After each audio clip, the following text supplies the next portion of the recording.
say, and then I'll tell her we spoke. But in politics. she'll put it in. He's the most articulate man in politics. And I truly I know that. one day, I know you were with Ben before. So thank you. Vivek Ramaswamy. Thank you. Thank you. She's heading up there. Thank you, man. Thank you, man. I love that hat. Nice to meet Good you. to see you, brother. Thank you. Ultra MAGA hat. I love that. Give him a round of applause. And who sang that national anthem? She was amazing. It's good to be here, guys. I was in, Montgomery County the other night, 2 nights ago. Was in Michigan, Farmington Hills last night. You know, we have our differences with Michigan, but national unity right now, okay? We need those votes in Michigan, too, as my friend JD said. So I'm in this. I'm going to be very frank with you. I'm a little bit concerned with how things have played out in the last 3 months. Let's rewind the clock back. Let's be very honest about this. That was a setup in June. The earliest ever presidential debate in U.S. history with Joe Biden, the guy who they tell us is running the United States of America. That's not the case. Swap him out, build up credibility with the public, because then they criticize Biden for a month. So I talk to a lot of my independent friends, even here in Ohio, and they'll say, no, the media isn't biased. They criticize Joe Biden more than they criticize Donald Trump, only to swap him out for Kamala Harris, who they're now propping up. And here's my lesson from all of this, all right? The other side is playing a devious game where they're one step ahead. We're not going to win this by obsessing over the other side. We had a red wave in 2022 that never came. Remember that? Why was that? They tried to blame abortion. They tried to blame Donald Trump. It's deeper than that. It's that we're not going to win this just by focusing on Joe Biden or Kamala Harris or whichever puppet they put up next. They are cogs in a system. We're not running against a candidate. Sherrod Brown, Kamala Harris, Joe Biden, I don't care. We're not running against a candidate. We are running against a machine. We need to get in there and dismantle that machine. That's what Draining the Swamp is actually all about. And so this is our 1776 moment, all right? 2024 is our 1776. This is our moment to answer not just what it means to be a conservative, what it means to be a Republican, but what it means to be an American in the year 2024. And to me, it means we believe in the ideals of 1776. It means we believe in merit, that the best person gets the job regardless of your skin color. That's why we're against affirmative action and the racial group quota systems and the DEI regime. It's because we stand for merit in the United States of America. It means we stand for the rule of law in the United States. And I say this as the kid of legal immigrants to this country myself.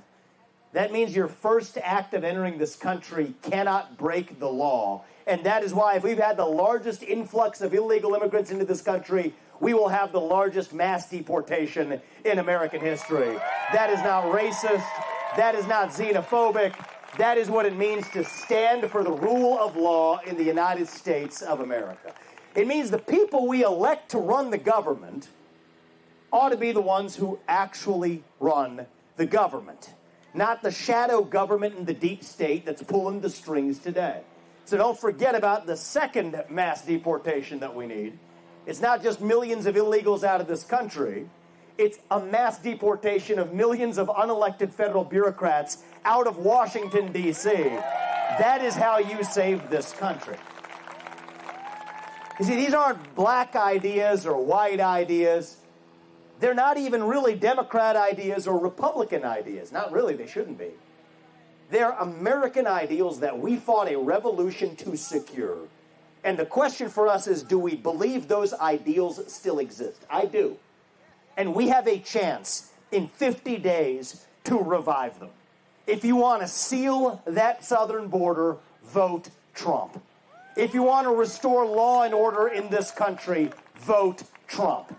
If you want to make America great again, vote Trump. If you want to restore national pride in this country, vote Trump. If you want to pass on a better life to our children, vote Trump. That's what we have ahead of us in 50 days. But let me tell you something, too. He's not going to be able to do this alone. If we want to see that agenda actually translated to action, we're going to need majorities in the House and in the Senate. And that's why I'm also asking you to vote for and support the man who you're going to hear from next. That's Bernie Moreno. We're going to send him to the U.S. Senate, too. Because without that, we're not going to see Donald Trump's agenda passed on to our kids either. It's not one of these elections where we're fighting over the tax rates. 1% here, 1% there, where we quibble over some different economic policies and call it a day. It's not, it's deeper than that. This is an election that goes to the heart of who we are as a country. It goes to whether or not our country exists. I was with my 4-year-old son earlier today at his T-ball game before I came here. If he's in high school before we get this right, I don't think we have a country left. And I'm not saying that hyperbolically, I'm not exaggerating. I think if he's literally in high school before we fix this, before we fix our southern border crisis, before we end the wave of rampant crime spreading across the cities of this country, before we revive our economy, before we restore self-governance in the United States, before we defeat this censorship culture, then I truly believe we don't have a country left. This may be our last chance to save the United States of America. So I'm asking every one of you to do your part. It doesn't happen without a sacrifice. Our founding fathers, they made a sacrifice 250 years ago. There's 56 men. They signed the Declaration of Independence. You don't know what happened to them. It's not always a happy ending. 12 of them had their homes ransacked and burned to the ground by the British. 5 of them were captured by the British and tortured until their deaths. 9 of them died in the Revolutionary War. 3 more of them had their kids die in the Revolutionary War. Freedom is not free.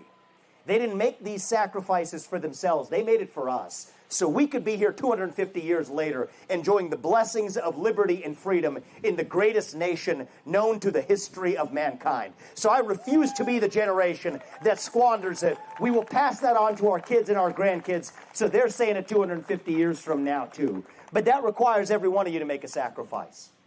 You're here today because you care about this country. Take the time needed not only to vote, but to take everybody you can legally with you to vote on November 5th as well, to be a poll watcher. You know what? We may not like early voting. Too bad. You got the rules. We got to play by the rules to win. Is it an even playing field? It's not. Are we going to cry as victims over it? We're not either. We're not going to be victims this year. We are going to be victorious.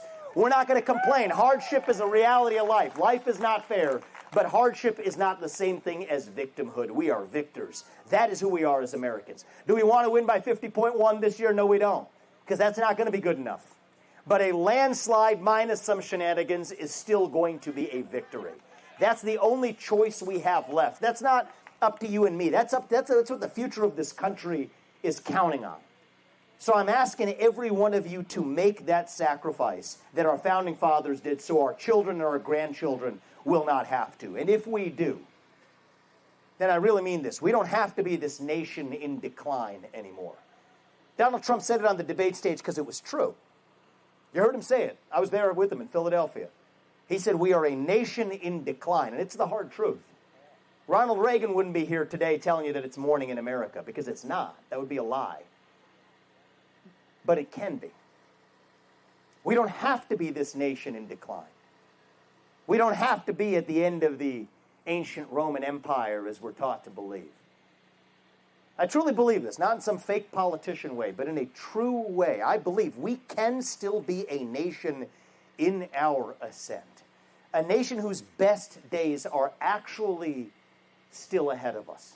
Still a country where we will look our kids in the eye and mean it when we tell them, you get ahead in the United States of America with your own hard work, your own commitment, your own dedication. And that you know what? You are free to speak your mind at every step of the way. That is the American dream we know and love.